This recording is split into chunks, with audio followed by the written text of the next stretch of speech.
Hello guys, so second day dito sa barko.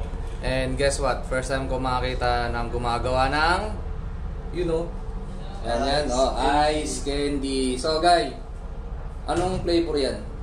Melon sir. Melon, ayos. Actually, nung nakarang araw nakita ko na dito yan sa freezer dito. Pero ngayon nakita ko actual na gumagawa. Ayan. Paga, grabe. So ano mga flavor ba ang mga bala mo pagkatapos ng melon? Meron tayong watermelon sir, tsaka fruit cocktail sir. Kita mo, after melon, watermelon naman, di ba? Dinagdagalan ng water.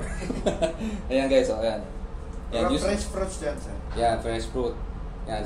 Usually ginagawa yan pag in case na mabubulok na yung prutas. So in case na, imbis na itapon, ginagawa na lang ganyan, shake or ito. Pero ito first time makita ng ganito.